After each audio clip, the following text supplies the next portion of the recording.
দাবি দাবি দাবি। আসসালামু আলাইকুম প্রিয় বন্ধু শরীর, স্নেহভাজন ও আমার দেশবাসী। এই দাবি শিরোনামে আজকে আপনাদের কিছু কথা বলতে চাই। ইতিহাসে পড়ছি, ব্রিটিশ আমলে কোনো কিছুর দাবি করলে সেটাকে বিদ্রোহ হিসেবে ধরা হতো। তারপর 1947 সালে দেশ বিভাগ হলো। মানুষে হয়তো একটু আশা নিয়ে দেশটাকে ভাগ করে স্বাধীন করেছিলেন। তারা ভাবছিলেন যে এবার হয়তো আমরা একটু স্বস্তি পাব বা নিজের মতো চলতে পারবো। শুরু হলো 48 সালে আবার দাবি, ভাষার দাবি। সেই দাবি নিয়ে সোচ্চার দেশ আমাদের পূর্ব পাকিস্তান, বর্তমান বাংলাদেশ। এরপর সেই দাবি 52 সালে যে রক্তাক্ত পরিণতিতে পরিণত হলো। ফের শুরু হলো শহীদের রক্তের দাবি। তো আমার সাল সম্পর্কে জ্ঞান হয় 64-65 সালে, 1964-65 সালে। তখন ভারত পাকিস্তান সেই বিখ্যাত যুদ্ধের কারণে আব্বা ছিলেন বিডিআরে বা তৎকালীন ইপিআরে, উনি থাকতেন বর্ডারে। সেই হিসাবে আমরা আতঙ্কিত ছিলাম সে সময়। তখন থেকে সাল সম্পর্কে ধারণা হলো, পূর্ণাঙ্গ ধারণা। যদিও তখন আমার বয়স বেশ বেশি, অর্থাৎ 10-11 বছর, কিন্তু তখন আমার বর্তমান প্রজন্মের মতো আমরা তো এত দ্রুত পরিপক্ক হতাম না বা সুযোগ ছিল না। গ্রামে আমাদের কাজকর্ম ছিল বাগান, কাঁঠাল, লাফালাফি, খেলাধুলা, মাছ ধরা, আর একটু বয়স হয়ে স্কুলে যেতাম। আর তারপর আমাদের মুরব্বীরাও এত সচেতন ছিলেন না, শিক্ষিত ছিলেন না। তো সেই 65 সালের থেকেই পরের থেকে আবার শুরু হলো 66 সাল থেকে আবার দাবি। ভাসানী সাহেবের দাবি, বঙ্গবন্ধু শেখ মুজিবুর সাহেবের দাবি, 6 দফা, 9 দফা, 21 দফা, 6 দফা, 18 দফা, নানান রকম দাবি। এরপর 69-এর দাবি, 70-এর আন্দোলন,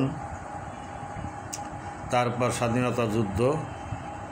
তো আবার দেশ স্বাধীন হলো বাংলাদেশ। বাঙালির আবার দাবি, ক্ষুধার দাবি, পেটের দাবি। সে রফিক আজাদের সেই কবিতার কথা আপনাদের মনে আছে, ভাত দে হারামজাদা নইলে মানচিত্র খাবো। তো দেশে, একটা বিধ্বস্ত দেশে প্রচণ্ড অভাব, অনিয়ম, বিশৃঙ্খলা স্বভাবতই থাকে। তো সেই খাবারের দাবি, বস্ত্রের দাবি, বাসস্থানের দাবি, চিকিৎসার দাবি। এই দাবির পরে আবার পট পরিবর্তন বিভিন্ন রকম হলো। আমি এগুলো আর বলতে চাচ্ছি না, আর রাজনৈতিক অ্যাঙ্গেলে যাক এরকম কোনো বক্তব্য আমি দিব না। তো তারপর থেকে মানে চিরদিনই বাঙালি দাবির উপরেই আছে। তো এরপর আপনার অনেক চড়াই উতরাই পেরিয়ে শেষ পর্যন্ত নানান রকম চাকরির বৈষম্যের দাবি, বেতন ভাতার দাবি, শ্রমিকের ন্যায্য মজুরির দাবি, সময় মতো মজুরির দাবি। এই দাবি দাবি দাবি চলতেই আছে দাবি।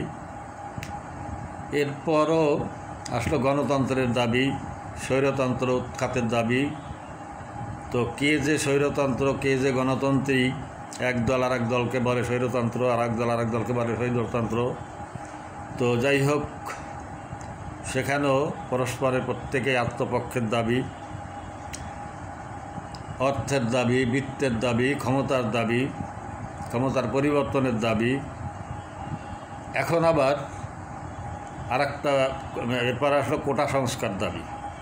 18 কোটা সংস্কারের দাবি, সেটা স্থিমিত হলো। এরপরে তো চলতেই আছে গণদাবি, যে স্বৈরতন্ত্র উৎখাতের দাবি, বৈষম্যের দাবি, লুটপাট বন্ধের দাবি,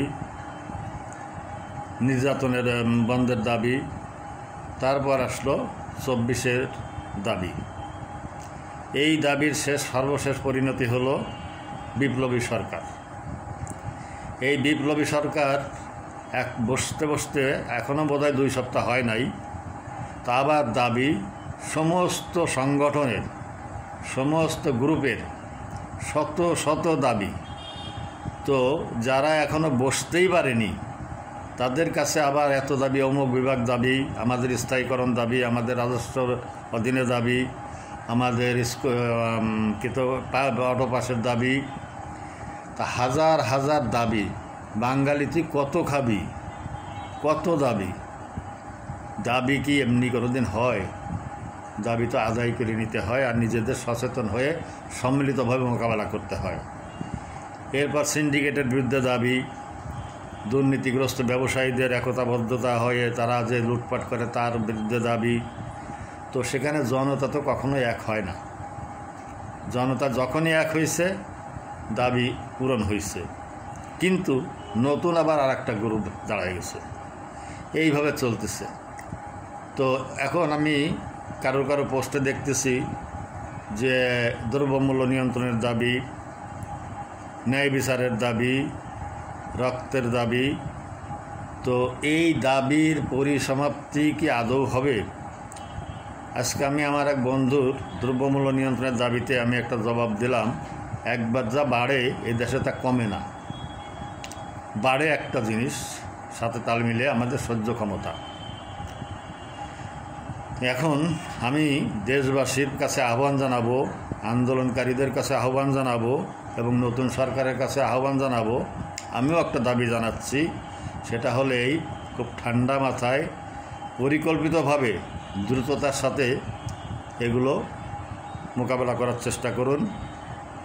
আর এই কথায় কথায় শিক্ষকরা, আইসিটির কর্মকর্তারা, অমুক বিভাগের কর্মকর্তারা, ব্যাংকের কর্মকর্তারা, আপনারা কথায় কথায় আর এত মিছিল মিটিং করেন না। আপনারা নতুন সরকার বসছে, তাদের সুসংগতভাবে বসে মাথা ঠান্ডা করে কাজ করবার সুযোগ দেন।